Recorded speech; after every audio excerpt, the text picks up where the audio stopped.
The Women Beyond the Table is a community of empowered women who are rewriting the rules and taking their skills, knowledge, and wisdom beyond the table. Hi, everybody. Good afternoon. Well, I'm saying the time of day. It is afternoon here in Manhattan. And I'd like to welcome everybody, the audience, to the Women Beyond the Table podcast. Thank you so much for tuning in. We totally appreciate it. For me, it's always a blast to interview and welcome guests to the segments. My name is Tammy, and what's really cool about what I do is that, and why I'm always excited, is because I get to bring Women Beyond the Table members on and interview them and speak with them and learn about their journey and their processes. And it always excites me because honestly, we have the most talented, best women in our group, and today there's no exception. And what's even more special is that everybody who I speak to is a friend as well. So that makes it even more fun to do interviews. So today, my special guest is Maggie Miller. And Maggie is a director at CSS Fundraising, an associate. Oh, I'm sorry. Let's start that again. We'll edit that out. Don't worry. Yeah. I like to welcome Maggie Miller. And Maggie is a director at CSS Fundraising, an associate instructor also at Columbia University. So she's wearing dual hats. Maggie is a professional fundraiser, nonprofit consultant, teacher, and junior board member with a leg to stand on. As a director at CSS Fundraising, she partners with nonprofits to provide strategic fundraising services for transformational change. Maggie is a passionate mental health advocate and a firm believer in using her professional and educational experience to further social causes, which is very much important today in today's world.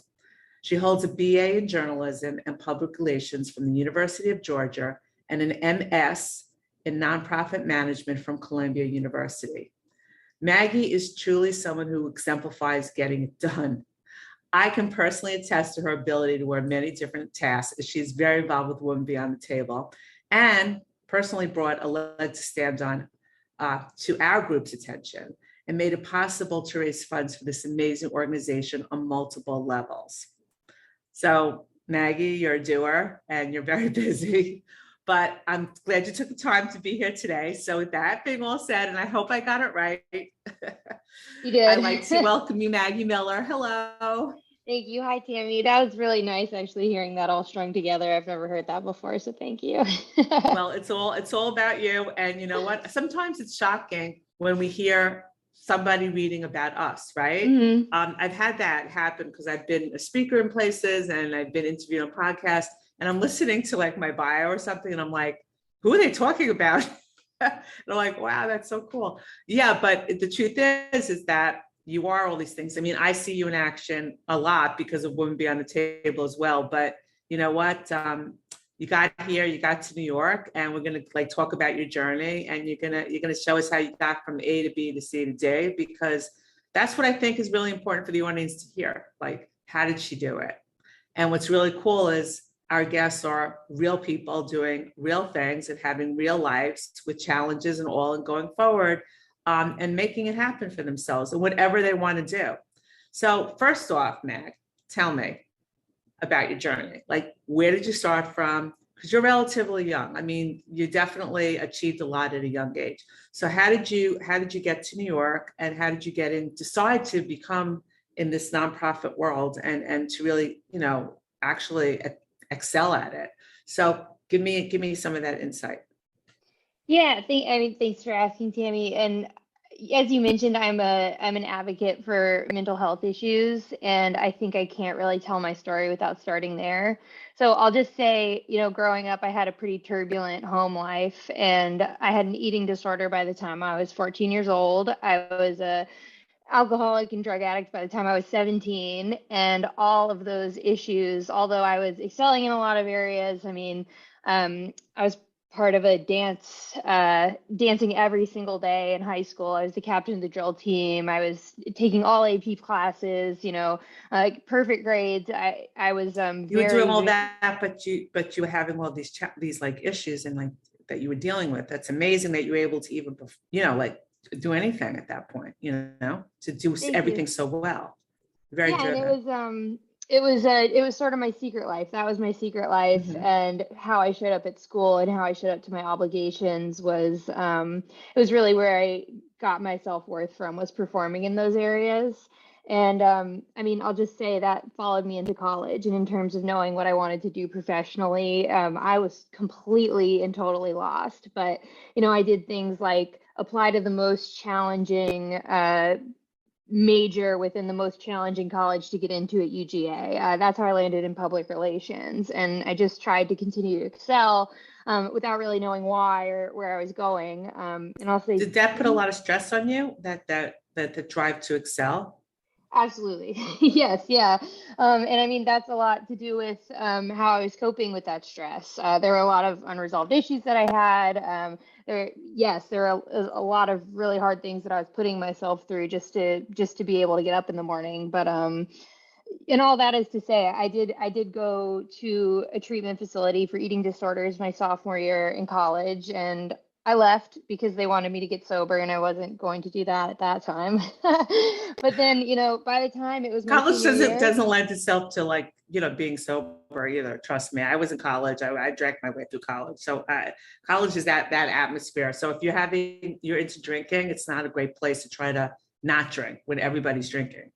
that's right. And particularly at the University of Georgia with the tailgates. And I mean, it was a culture of drinking and partying. And I loved it because all my issues blended in there. It didn't seem like such a problem, and I could kind of hide within the drinking culture. But yeah, my senior year was when I realized it's time to start making a decision about my future. And at that point, I was looking in the mirror and I realized I'm not going to be able to join the professional world with these secrets that I'm keeping and with these habits that I have.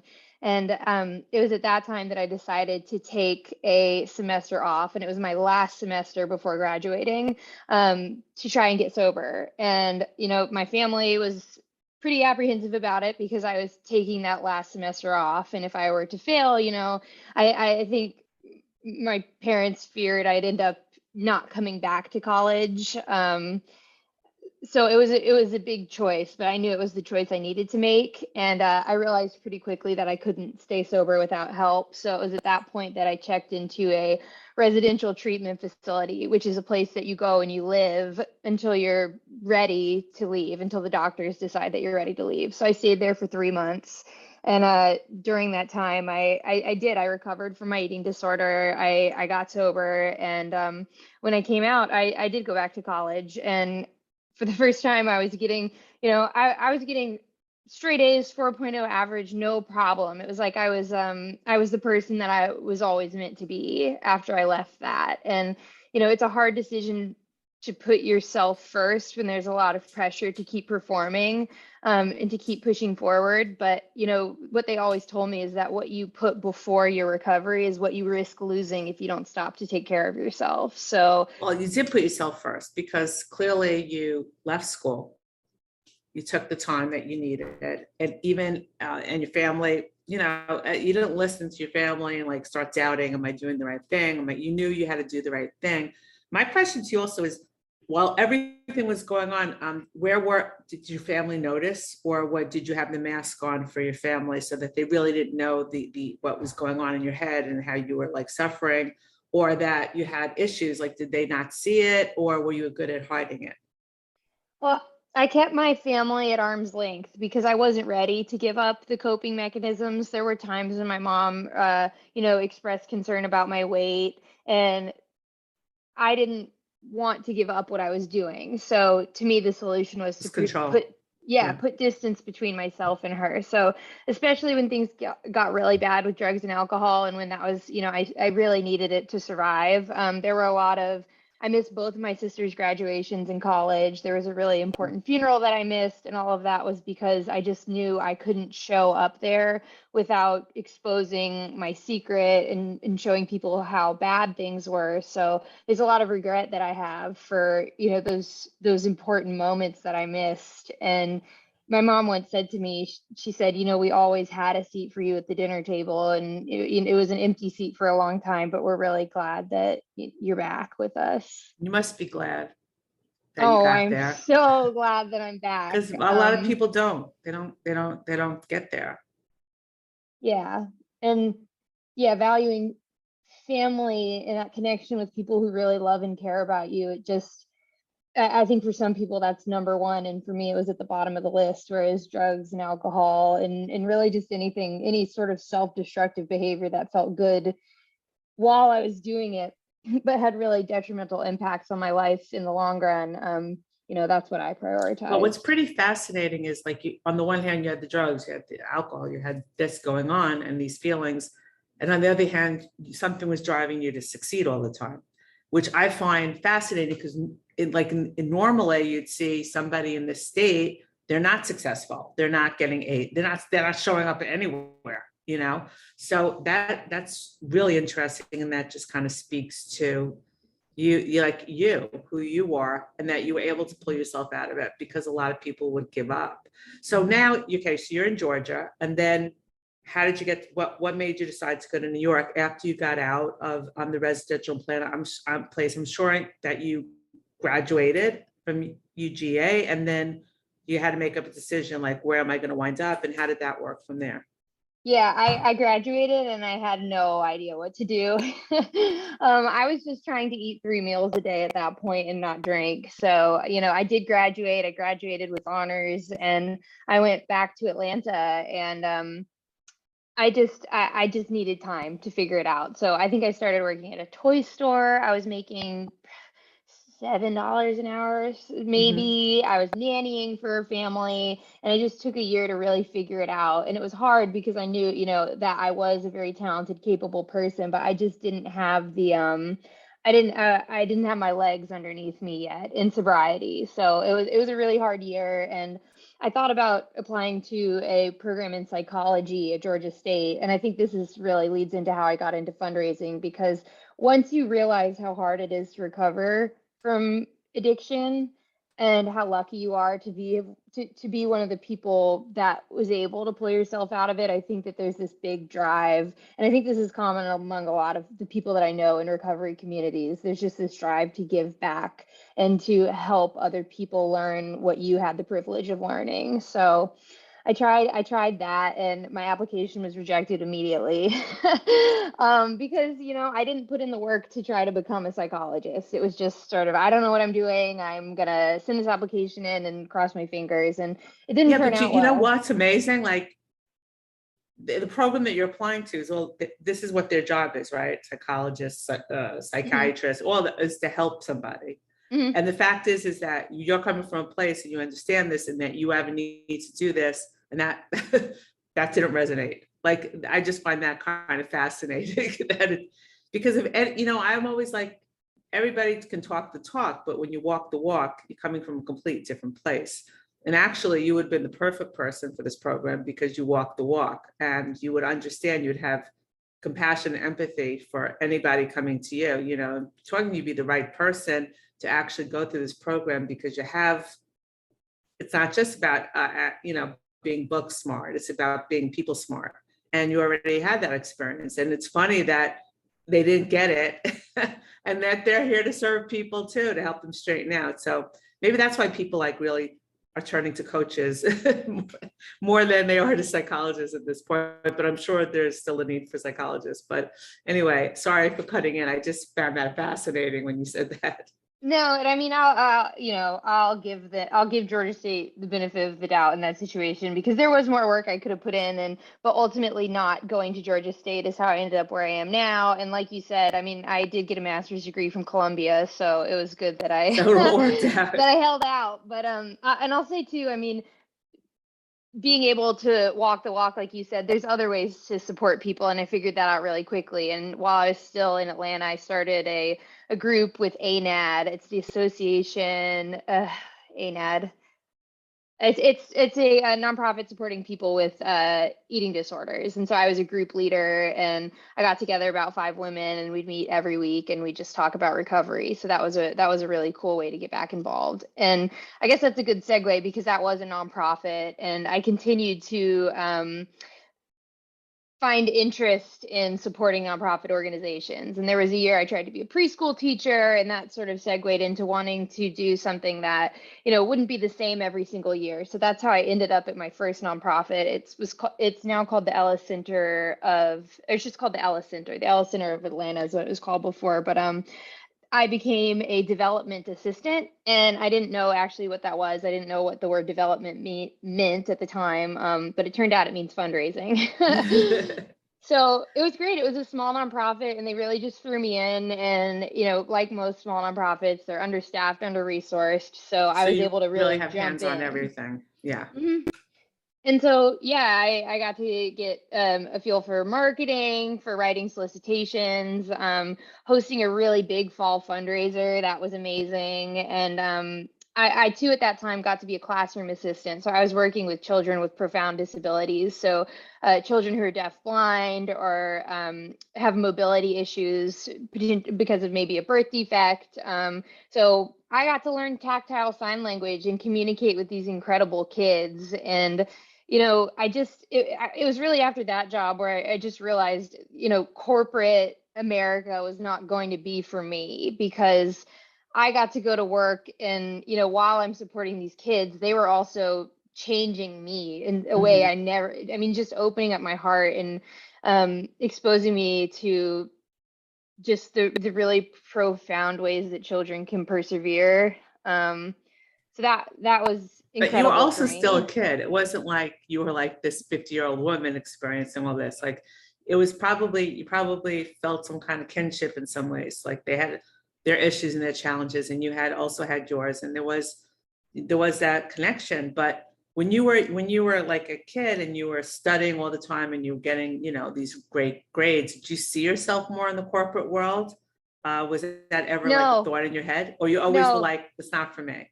And that was why I really struggled in college, because once I started the public relations track at UGA, you could tell these women in the class, it was mostly women, they were so excited for these big careers. And I went on a Maymester in New York City. And I remember that was the hardest time I really ever had in the program, because we're touring these ad agencies and public relations agencies. And I was going out at night and getting drunk by myself sometimes, because there was just part of me that just knew I can't do this yet. I don't know if I want to do this. This isn't the most important thing in my life. And I am so lost. I'm hiding this secret. And being around people who it just seemed like they knew where they were going and they were taking advantage of every opportunity, it was so hard to be in that environment and pretending like I was the same. So then, okay. So you were in New York, and then you went back to Georgia, or you stayed in New York? Because it sounds like it was a trip, like a school kind of thing. It was just a quick trip, yeah. But no, I mean, fast forward back to Atlanta and the Ellis Center.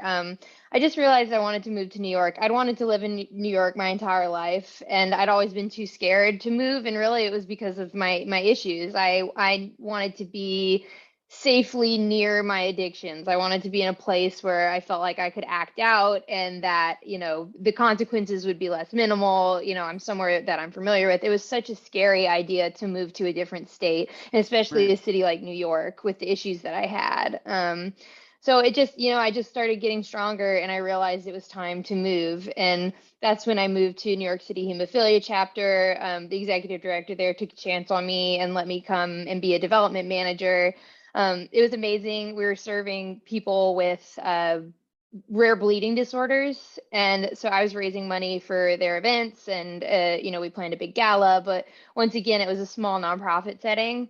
So it's exciting because you get to learn so many different things, and you're in the weeds, and, your work kind of touches every aspect of the organization. But I realized I was really missing this foundational understanding of fundraising since I had just stumbled into it. So that's how I ended up at Columbia. Right. So how long were you in New York when you started to apply to Columbia's program? It was really about 8 months, because I had this contact. It's a crazy story how I had a contact at Columbia. My dad sat on an airplane next to someone. It was crazy. But isn't it how it works? Like contacts are really good. Yeah. They really my help. Gosh. Yes, it speaks to the power of a professional network. And even those surprise connections that you make on airplanes. Just don't stop talking to people. Yeah. But anyways.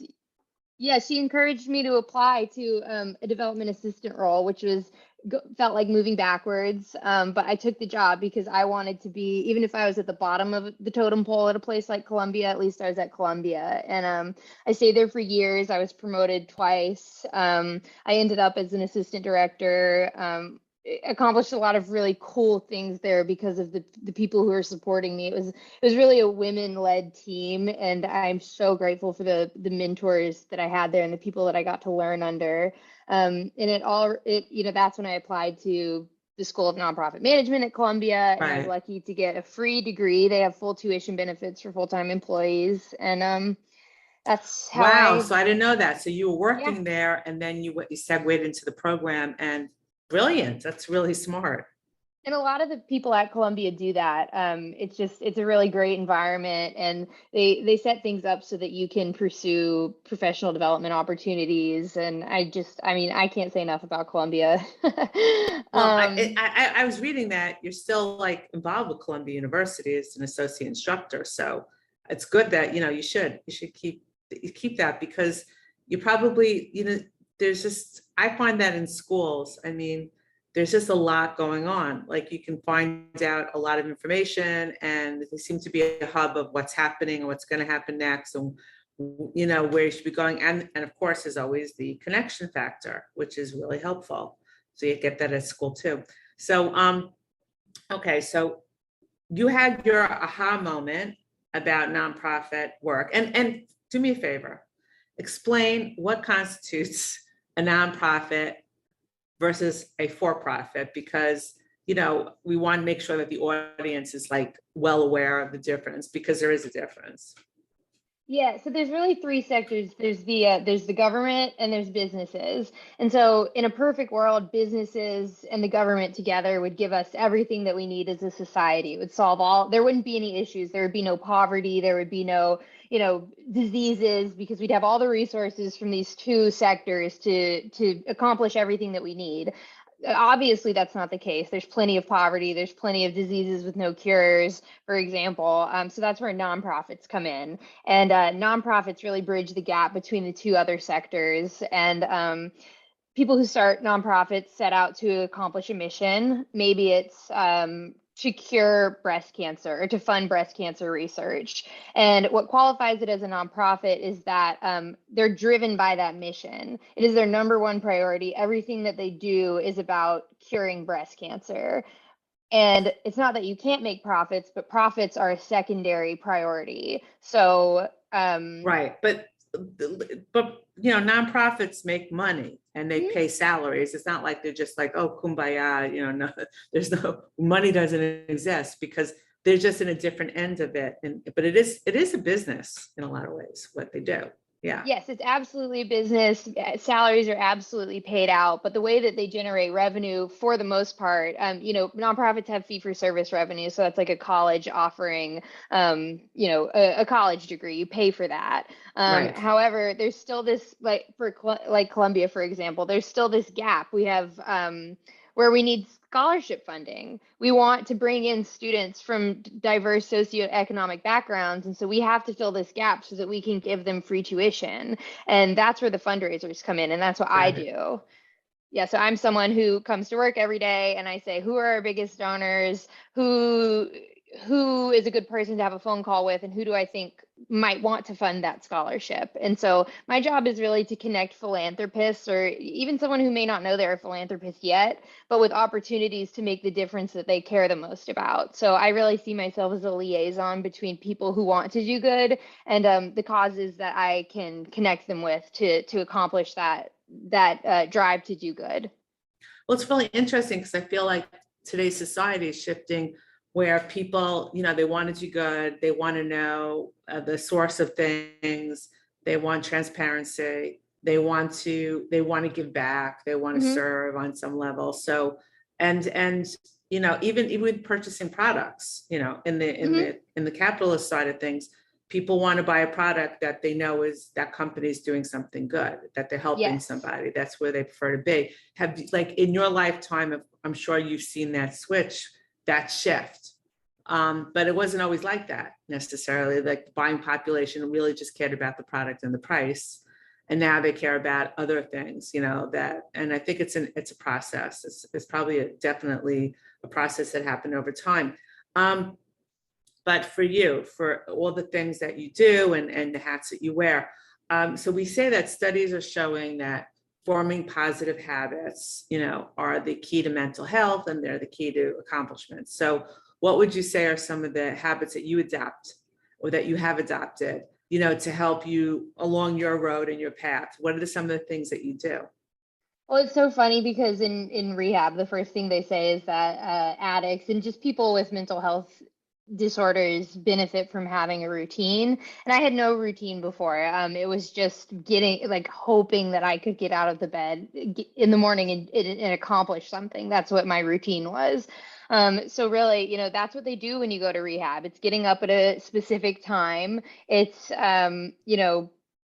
having a morning meditation with the group. It's having a nutritious meal plan and ensuring that those meals are happening at specific times of days. It's sort of really all making a routine is committing to caring for yourself throughout the day. It's I'm going to accomplish the things that I need to accomplish, and in the space between, I'm going to make sure that I'm showing up for myself. So that's that's at a base level what I tried to do, but I can share like a really specific helpful habit that I got into during the pandemic. I didn't realize until probably a year and a half into the pandemic that I was struggling with depression again.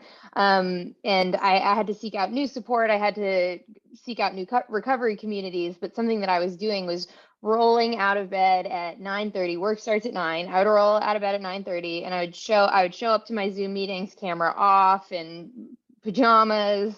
And then I'm wondering why my mood and my energy is so low for the day, but it's because I wasn't waking up to show up for myself. So something, a habit that was really hard to start up, but that once I committed to, it was really transformative, was just waking up 2 hours before work starts. Right. And at first it was so that I could go to this morning meeting. I started going to AA during the pandemic. It was so I could go to this morning meeting. It started at 8 a.m. and that was my commitment. I would go to this morning meeting every morning before work. And then as I started to feel stronger, I stopped attending the meeting, and I realized I still want to wake up at 7 because then I have 2 hours to start my day off right. Exactly. Mm-hmm. And to take care of myself, to eat good food, and then show up to work as my best self and not as the version of me that rolled out of bed and opened their laptop. Wow, that's really good because studies show that that people that, and it's a big recommendation. I mean, there's a 5 a.m. club from Robin Sharma, and there's all this going on. But I also found that over the pandemic, one of the things, I was always like waking up late because I was a consultant. I had my own hours. I would roll into the office whenever I felt, kind of like whatever time. And then I realized over the pandemic, I started doing like 5 a.m. wake up. Now I'm more like a 6 a.m. kind of person, 6:15. But yeah, like having that 2 hours or 2.5, whatever it is before the day starts, just to be able to, play with, like, talk to my plants, pray, meditate, I stretch, I message my sons, special messages that for inspiration and knowledge and love. And, it's just like, it makes you start your day in a certain way. I even like to kind of put down in my journal, like, what are the outcomes I like to see for today? Or what are the outcomes that I like to see for the next quarter? Or just reflection on something and trying to work it through, because maybe I didn't exactly control my emotions like on something, and I need to work that through. So then when you start your day, it's like, okay, it's still the morning, you're still fresh, because, the morning is actually a really good time to tackle like tougher things, like any kind of work or projects that are tougher. I learned this from Liliani. And then saving the easier things for later on in the day, when your brain is starting to get like, okay, I'm tired, I've been doing this. And even when you take breaks, it's still the morning, like when you get up earlier, you like look at the clock and you say, wow, it's still really early, and look what I've done already. And it's such a good feeling. It's a great feeling. So I think habits are really good. When you were over the pandemic, when you started going to AA again, did you feel you wanted to start drinking, or you were just out of sorts? Yeah, and I have to say, so when I got out of treatment the first time, I was mostly focused on my eating disorder, and it seemed, because I'd recovered from my eating disorder, the desire to drink just kind of slipped away. So I never did seek out a sober community. I never really, after recovery, took the time to learn about what it meant to be an addict, what it meant to be a recovered addict. And so I realized that there were a lot of habits, bad habits, that I was still acting out, even though I'd recovered from my eating disorder and I wasn't drinking. I mean, I had really turbulent relationships. I was really codependent on my friends and romantic partners. I just realized that I still wasn't fully self-sufficient as a person, and I still needed crutches to get me through. And during the pandemic, all those sort of bad habits and personality traits that addicts all share, they started, and we call them character defects in AA, or they call them character defects in AA, things like, resentment and selfishness, all of the, it's just interesting that there really are these through line personality traits that people who are struggling with addiction have. And they came on in full force during the pandemic. It was like my brain knows that when I'm in danger, the life raft that it sees is addiction. And so I think, Right. my eating disorder saved me in a lot of ways. When I was in high school, I needed it at that time to keep me safe. I needed a distraction. I needed something to take me away from all of the turbulence that I was feeling in my personal life. So anyways, same in the pandemic, I was in a crisis point and my brain did what it always did and said, you need a life raft. So relationships really became that for me, romantic relationships. And there was a particular romantic relationship, or I guess it is all the romantic relationships. I started to see a pattern in my behaviors that reminded me a lot of drug addiction. And, I was feeling like I was in withdrawal, and I was feeling like it was the most important thing in the world to me. And, when I didn't have it, when those things were withdrawn from me, it reminded me of being in withdrawal from drugs and alcohol. And, at that time, I realized I was at a particular rock bottom, and I knew that what was going on with me had something to do with addiction, but I had no one around me that was sober. I didn't know any sober people. I had no sober mentors. I had no community whatsoever. And I had a psychiatrist and a psychologist at the time, and they were like, go to AA. They're like, you don't need pills, you need AA. And so I went, and it really was just what I needed. AA is not necessarily a psychological program, and I typically approach my recovery from the psychology side. But sometimes you do need a more spiritual understanding of what's going on with you. And I think, I started out just fully buying into the program. I'm like, I'm going to get a sponsor. I'm going to work the 12 steps. I'm going to do everything that they tell me to do. And I did that, and it really, really helped, if nothing else, just to give me something to focus on that wasn't these really poor habits and addictive habits that I was acting out. And so it was a good distraction. It really built a lot of self-esteem for me, because suddenly, rather than worrying about what these people are doing, I was worried about myself and what I was doing for myself every day and how I was showing up. It just gave me something that I could feel good about myself for. And, as I got stronger and stronger, I started to be able to apply psychological concepts to the things that I was being told in AA. And, being able to look at it from both perspectives has really helped me to identify when the character defects are coming up, or when the bad habits are coming up, and stop myself before I start acting out in those ways. And they call this being emotionally sober. There's just being sober, and then there's being emotionally sober, which is everything that comes after the day you stop drinking. It's the positive choices that you make and the way that you relate to people in a better way. And so I would call myself emotionally sober now. Yeah. That's a great distinction on the term, with different terminology and what it means and stuff. So basically, so for you, it was just like getting back into AA and having that experience. But like for a lot of people who are suffering from addiction and stuff, I mean, it will probably be a combination of that and seeking professional help and, and going through everything that you can. I mean, how help, like you're here. So how helpful is your family when you need support, or you need to speak with somebody, or is it more friends who provide that for you now?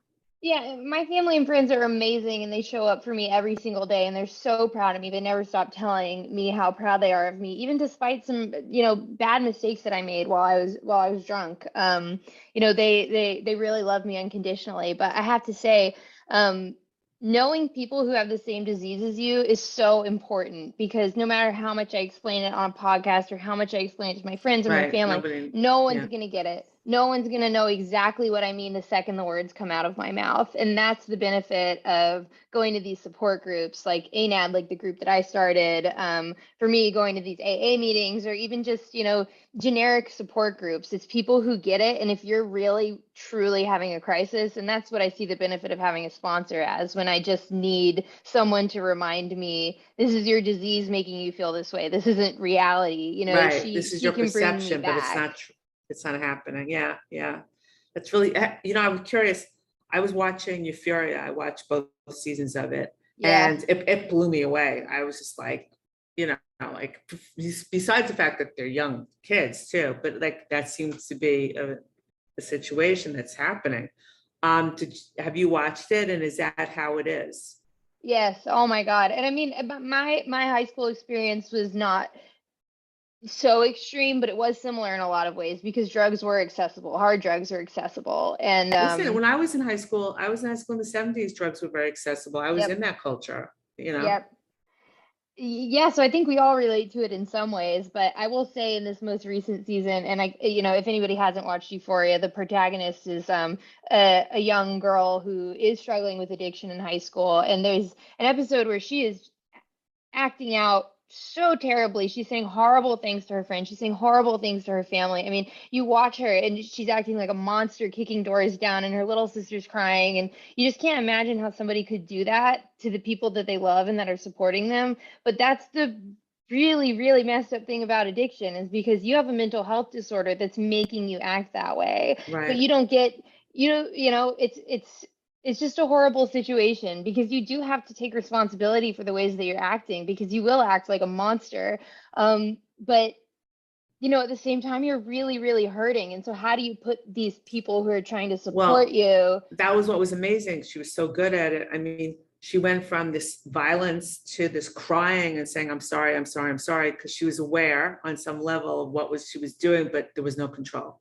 And it was so pathetic to watch her go from the extremes of being like weeping and crying and apologizing for her behavior and then boom back into like doing it again, the behavior, the violence, because she couldn't control herself, because that's what the addiction did. That's what the addiction was doing to her. And like you said, we can't really imagine it if you haven't walked the walk. You don't you're watching it and you're watching great acting, you feel something, you feel terrible, but it's not the same as for the person who's going through it. It's like for me, I'm a type 1 diabetic. So when I talk to another type 1 diabetic, we have a different conversation than when I'm explaining type 1 diabetes. And even to a person who is a type 2 diabetic, it's not the same thing. And people just like, oh, they put you all together because they heard, they read, whatever, but it's not the same. Like there are different addictions, there are different diseases, there are different outcomes, there are different things. And yeah, I think that what you said about making sure that you have somebody who understands what you're going through, has been there, is a lot more helpful than just seeking out, somebody who can mentor you or be a psychologist who doesn't really have that training or understanding of what you're dealing with.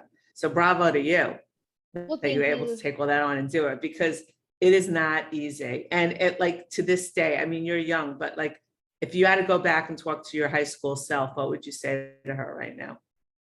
Oh my God, that it's going to be okay.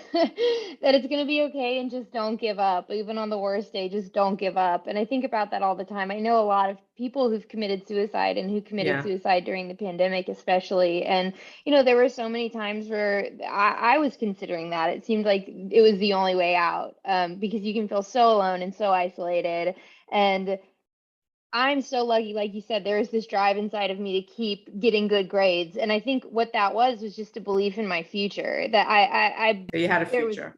there was some fire inside of me. It was a real, however dim it was that told me if I just hang on, it's going to be okay. And I'm so lucky that I had that. And, I just hang on. And that's not just to my younger self, it's really to anyone who's struggling. The only thing that could possibly make it not okay is giving up, because there's so many resources out there. There's so many people who will support you. Society is changing and it's becoming more accepting of hearing out people who have mental health disorders, becoming more supportive of people with mental health disorders. And I really do believe that someday all these really inaccessible resources, like getting a psychologist, like having a psychiatrist, like finding a support group, it's going to be as mainstream as medical support. And not to say that medical support is easy to access either, but at least it'll be part of the conversation. I think that's really going to help people, especially young people, know what's going on with them when it's happening. Because for me, it took me 4 years to know that what I was struggling with was an eating disorder. Yeah, most people be like, well, what's wrong with me? Why is this happening to me? What's wrong with me? And they think, they're like, I'm crazy. It's me. It's like, and it's sad. It's sad to see that, like when you just don't even know what's reality anymore because you're just really that troubled and you don't know what to do about it. And there's people feel stigma to come out and say, or to like request the help or whatever, because they still feel stigma. As much as people have come along, there is still that feeling of I'm going to put on a mask and function because I don't want people to know, because then they're going to judge me. Like it always becomes down to different things like that. So hopefully there'll be more awareness and more people who are like, understanding and can spot it.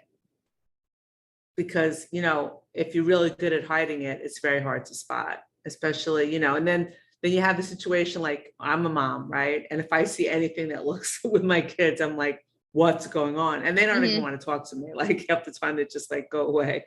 But you know what? It's like hard to be able to spot certain things, and people have very good, I call them, they're good at coping with things. They're good at, and especially when it's been going on for a while, you might get better at hiding it. But it's a really deep conversation. There's a lot to it. And it's funny because you're one of the first members of Women Beyond the Table. I remember I wanted you to be a co-chair, and you're doing a lot for the group because you are the gatekeeper and you are like leading these breakout sessions that you introduce. I mean, it's like a hot topic. Everybody wants more breakout sessions. And, but I remember, like at one point you were like, oh, I'm going through some stuff. And I didn't even realize exactly what you were going through because I didn't even know your story that well. We had just kind of met through Maya. So I'm hoping that Women Beyond the Table has provided like a good space, for you, and it's good community, and that you find that there is support in it, or that it means something. I really do, because I have to apologize that I didn't know. I wasn't in tune to like what was happening with you during the pandemic. I mean, I don't know. We started in January 2021, the group. So I don't know if what you were going through was prior or during. And I feel a bit sad about that I didn't know. No, Women Beyond the Table was it was an exciting, perfect thing to come into my life at that time, because that I would describe January 2021 as rock bottom, but that was that was also the time when people in the recovery community were telling me things like esteemable actions build self-esteem. And it took me a long time to figure out what that meant, but it really just meant showing up and doing things for myself, whether or not I feel like doing them. Just believing that if I do these things, I really, really don't feel like I have the energy to do. Because of the emotional state that I'm in, just investing in my future, even if I don't feel like doing it. So in the same way that showing up for that 8 a.m. morning meeting every single day, showing up for Women Beyond the Table and putting myself in situations where I have to act in the opposite way that I feel when I'm going through depression, it was great. And the other thing I'll say too is, Women Beyond the Table is just another platform to talk about mental health and to share the story that I have with other people. And I mean, I can bring it back to professionalism too. Just I I think that the more we talk about mental health and the more that we feel comfortable saying words like suicide or eating disorder, or anorexia, or whatever it may be, and we bring it into normal conversation, the less scary it's going to be for society, number one, for the people who are suffering. And then also, I mean, I do believe that mental health has a place in the workplace because, Absolutely. right now, I mean, if you have lupus and you say, hey, I am in the hospital because I have lupus, so I need a week off from work or whatever it may be, you can't say that about addiction. I can't say I'm feeling like I might relapse and I have 7 years of sobriety under my belt, and the most important thing for me to do right now is take a couple days off to support myself. And once I do, I'll be back. I will be doing way better than I was doing before. Just let me have these few days to recalibrate. But there's no space to do that right now. You know what I'm thinking, Maggie? I think it should be like topics in the breakout session, mental health topics. That'd be amazing. Because we have a lot of women also like that mentally, they're burning out. They're working really hard. During the pandemic, everybody I knew was drinking. Like a bottle of wine a day, not like drinking a glass of wine. No, they're going through a bottle of wine. They became alcoholics over pandemic because there's so many different changes going on. So I think it would be a really good topics to bring in. Our next breakout call is September. I'm giving you notice, Maggie. Yeah. September, Okay. Because you're running it. Great. So I'm letting you know. But seriously, I want to thank you so much. For being a guest on this, on this, and it was a really important topics that we covered, and you're the first guest to really like cover those topics. And for people who in the audience who are having a hard time, who are feeling it, like what you're talking about, and it's really resonating deep, is there a way that they can contact you for help or to talk? So can you share with us like the best way to reach out to you? Yeah, feel free to reach out to me by email. That's really the easiest way to get to me, and I'll share my personal email address. But I'm always, I mean, I've been in recovery for I've been in recovery since I was 18, so it's been a long time that I've been working on this, and throughout that journey, I've encountered a million different ways to support yourself while you're going, and not all of them are expensive. A lot of them are free. So well, that's good to know. Yeah, absolutely. And I'd be so happy to connect people with whatever might help them. And what we'll do is you're in the descriptive of the episode will be your contact information as well. So, this way people who are listening, if they know that, if it's them, if it's their loved ones, if it's anything, they can help too, and that makes people feel better if they can help, if they can do something, even one step, something. So I want to really thank you for taking the time during your busy workday, during your schedule, during everything that you're doing. And I really want to thank you for being a guest. And I enjoyed this conversation, and I hope you did too. Yes, thank you. I learned a lot. Yeah, and I mean, I'll commend you too for giving women a platform for elevating women's voices. So I think I think what you're doing is pretty incredible too. Well, we're doing it together, Mag. So it's all good stuff. I'm not going to let you go until you decide one of these days you want to be a co-chair. Just saying. Yeah. Anyway, I asked you, remember when I asked you in the beginning and you're like, nah, not for me. But you do plenty of other things. But yeah, one of these days you're going to hit the co-chair, baby. I want you to. Okay.